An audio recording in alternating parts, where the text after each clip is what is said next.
I want to start from day one. And what I mean by day one, I'm talking about my first day in court. But before I go ahead and start talking about my first day in court, make sure you hit that like and subscribe button so you can get all our notifications and check out some of our other videos. You don't want to miss what we got coming up next. So now I'm gonna get back to it. We talking about my first day. No, I wasn't a criminal. I didn't do any of that stuff. I'm talking about the first day I had to go to court and fight for my son. Now I'm gonna tell you this story, and I hope that you follow along with me because this may be more than one episode because I can't tell this in just 1/2 hour. Okay? It's purely my perspective. But it was interesting nonetheless because I didn't give up on my son. I chose to fight. Regardless of what I had went through in my past, I knew that I wanted to be in his life. And there wasn't going to be anything that was going to stop that. Not her, not a court order, not anything. I would go to any extreme lengths to be in my son's life because he needed me. And looking at the situation that she was going to be in and where we at today, I say I gambled right. So, how did we get here, right? So when I decided to start my case, I didn't know exactly what I was doing. The good part about it was that I worked for the court system. So I had a little bit of knowledge on how to go about certain situations. And I had mentors that was able to provide me with information on how to go and make it happen. I even talked to attorneys and most of them was talking about waiting for the state to come after me. And I'm like, I can't wait for the state to come after me. Why am I going to wait for the state to come after me? I need to take action. I need to be proactive. She was talking about taking my son to Nevada where she had no family to go to culinary art school. And I tried to negotiate with her, say, hey, you can go and do culinary arts and I'll take care of our son. And when you come back with that degree and you get everything together, you get on your feet, apartment and everything, all that stuff, I'll gladly give them back to you. Now I know some people probably think that that's BS. You ain't gonna give them back. Nah, I would have gave them back. Do you understand the freedom that I would have had if I would have gave them back? I would have had to only feed myself. Not saying that whether it would have been a good idea or a bad idea at the time, but I was thinking, okay, well, I'll have this one-on-one time with him. I have the support system to go ahead and make this thing happen, but she didn't trust me. And she told me to my face, I don't trust you enough to take care of our son while I go and improve and get better for myself and come back and you gonna just willingly give him back to me. I said, yeah, I want to see you succeed. I want to see you do great things. I want to see you be in the best position for our child. Why wouldn't I want that for you? So you won't have to be on aid. I don't have to pay you child support. You can be the mother that can provide the lifestyle that you want for yourself as well as your child. Does that not make sense? I think it makes sense. But she didn't take my offer. She decided that she wanted to leave without my offer. And I asked her, I said, well, what about me and my son? How am I going to see him? I didn't have money to travel to go to Nevada, Las Vegas, or whatever to go and see him. I didn't have that money. So how was I going to go out there and do it? She said to me, dead in my face, what about you? What about you? And I was like, wow, that's bold. What about the connection for me to be with my son? Honestly, if that's not the most baby mama shit I've ever heard, because it is.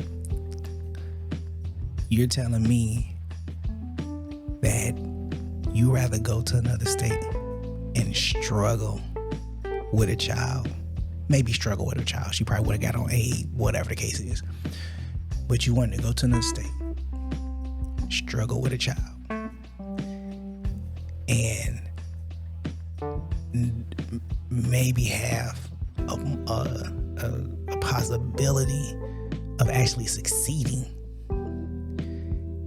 but you won't want me to have a connection with him. So who's gonna be the man in his life? Some Joe Blow you found on the street?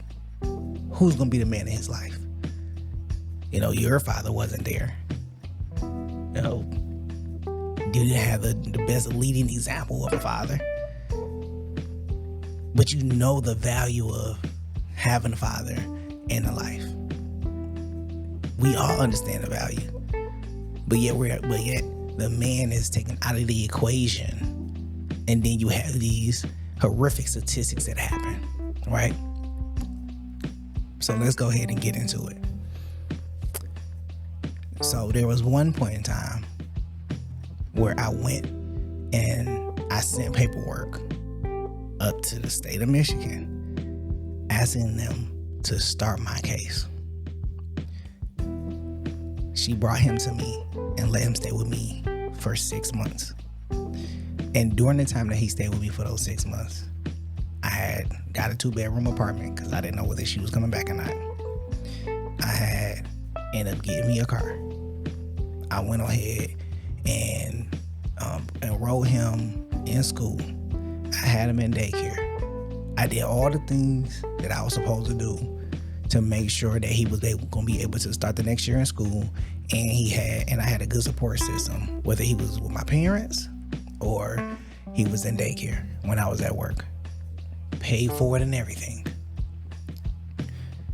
She comes back and she asks me, hey, I'm coming to pick him up.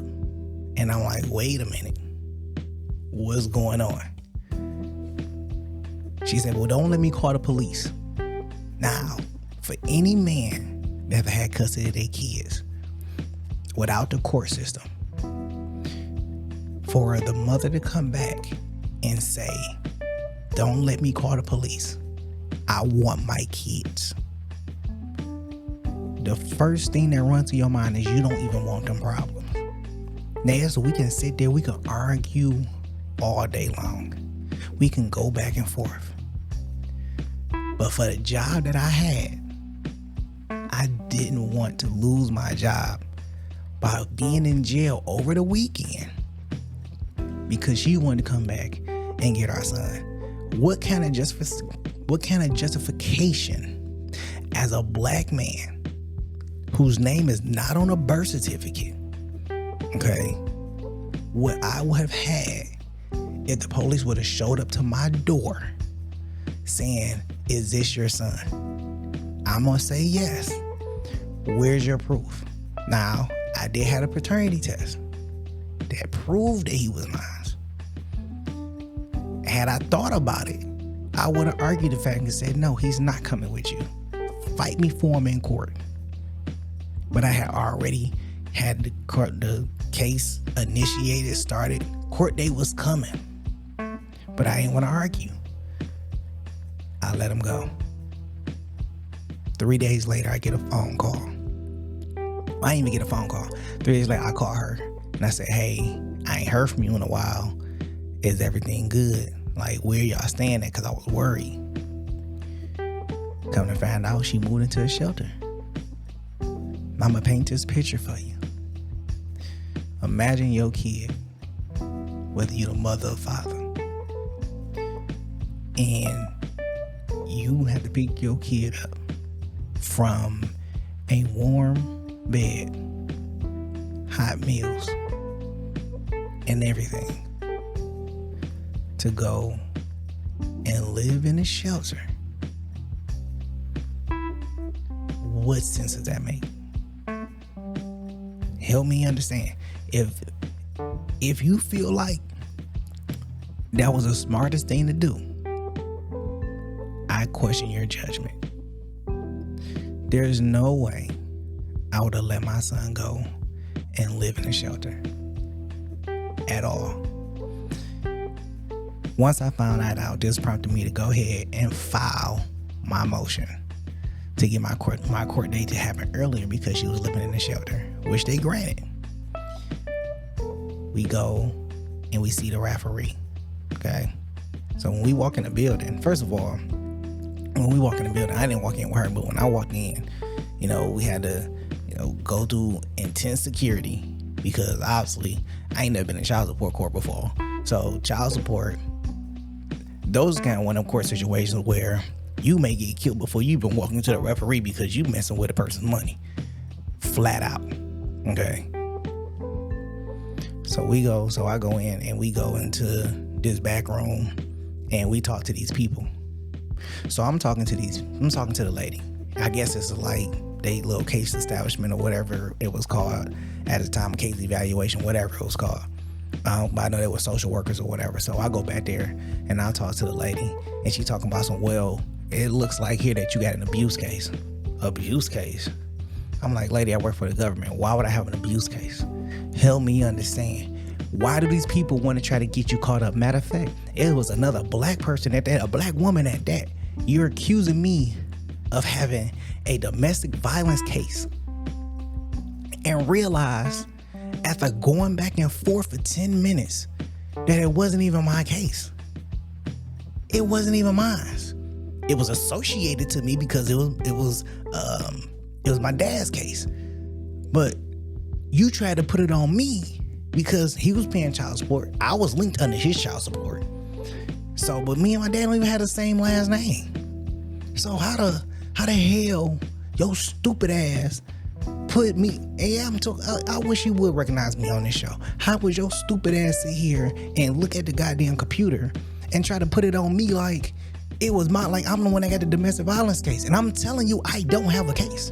Then you come out and say, oh yeah, well, it's not your case. It's such and such case. I'm like, yeah, that's my dad. Oh, you can't even apologize for your own stupid ass mistake. Like, that makes no sense whatsoever.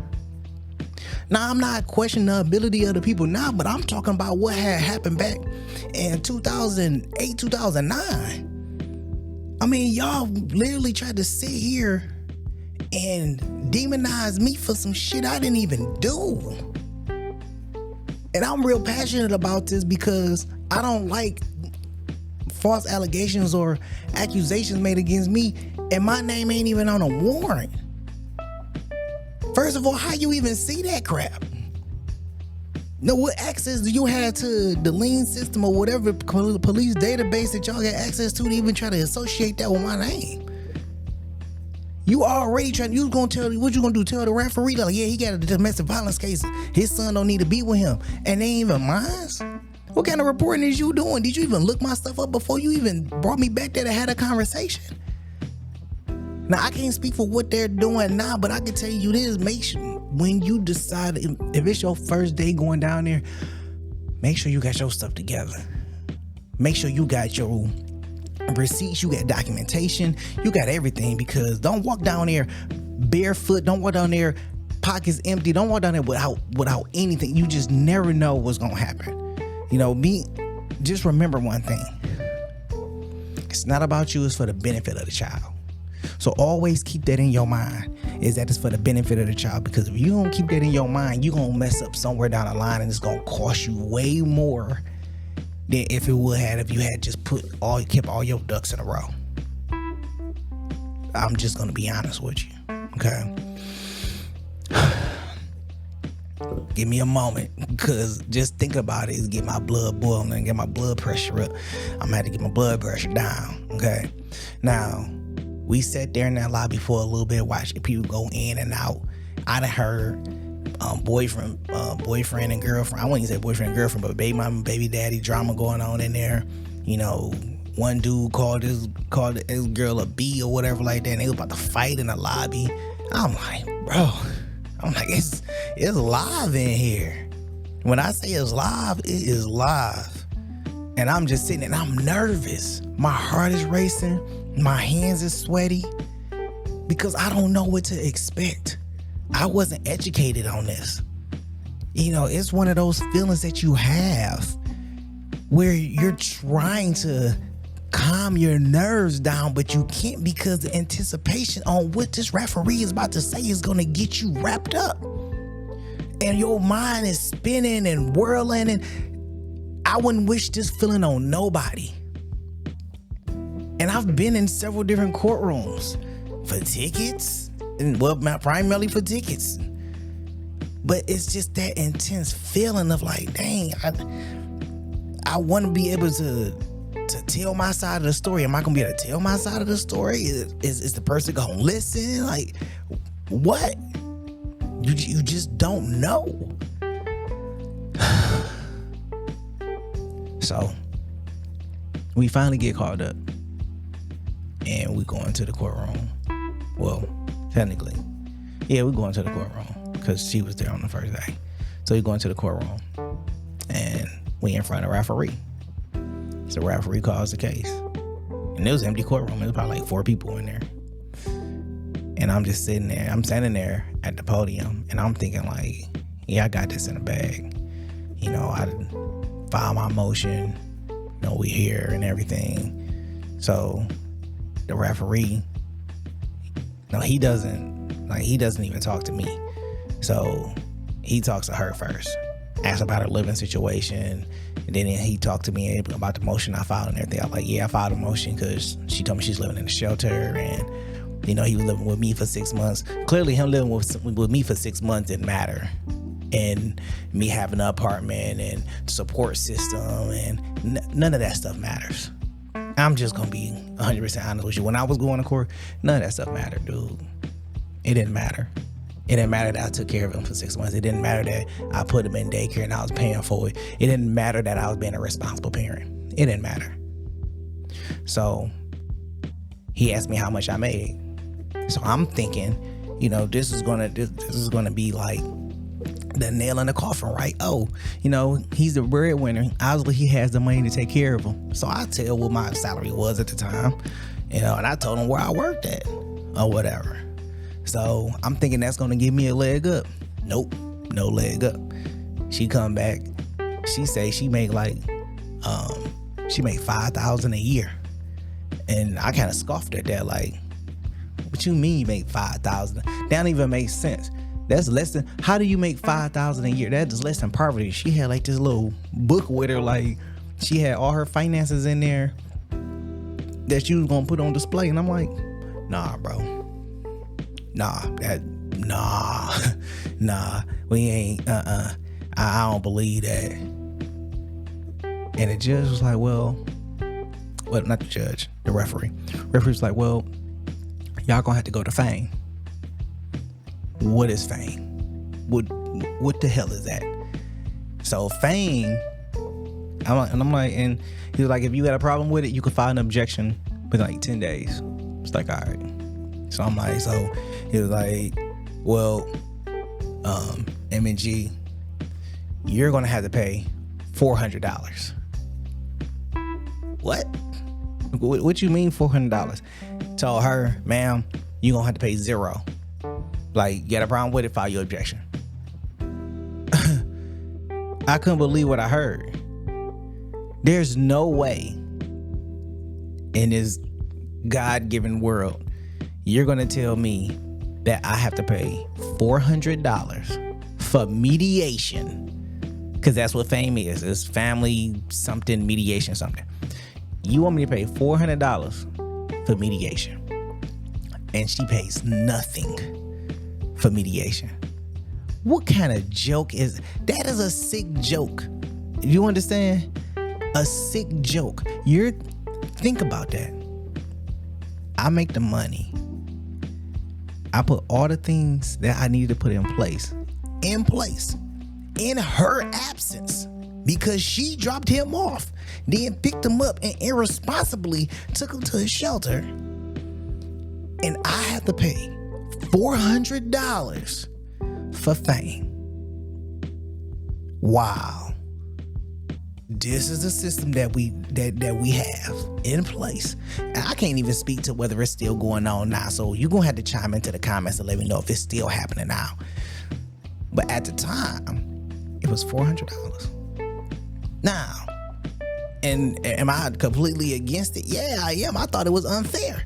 This is what happened to me. I thought it was unfair. I filed my objection. The next day. So let me tell you, I didn't even make it to fame. I filed my objection the next day. Was like, nah, look, we need to go talk to a judge. Cause this ain't right. Like, y'all playing me. Y'all really gonna sit here and tell me that she makes $5,000 a year. I have to pay $400 for fame, for mediation, to go and talk to her about what the dumb shit she did. Like that's literally gonna be the conversation about the dumb stuff that you did. Okay, I filed my objection. A week later, I get a call from an attorney. I'm at work, doing my little work thing, paper pushing, all that stuff, right? Get a phone call from the attorney. Attorney says, M&G, you don't have your documentation and you didn't pay for fame. I'm like, because I filed an objection the next day. Well, I don't see it in the file. And if we don't have it, we gonna issue a warrant out for your arrest. Wait. Excuse me, lady? Did you just call and threaten me to file a warrant, arrest warrant for me because I didn't pay $400 for fame? That's what we do? So we violating court orders and we have to go to jail? You're gonna arrest me for not going to fame? So then what's gonna happen afterwards, lady? What's gonna happen? I am curious. You're gonna arrest me for not paying the mediation fee. That is unbelievable. Again, I don't know if this is still happening now, but it was happening to me in 2009, 2010. How are you going to arrest me for not paying the mediation fee? Because it was a court order? You know how many people violate court orders every day and still be walking the streets, still get pulled over by the police, still go out there and get jobs, and you telling me because I didn't pay mediation fee, I gotta go ahead and go to jail? Forfeit my job? Forfeit my apartment? To go to... Somebody make it make sense. Somebody make it make sense.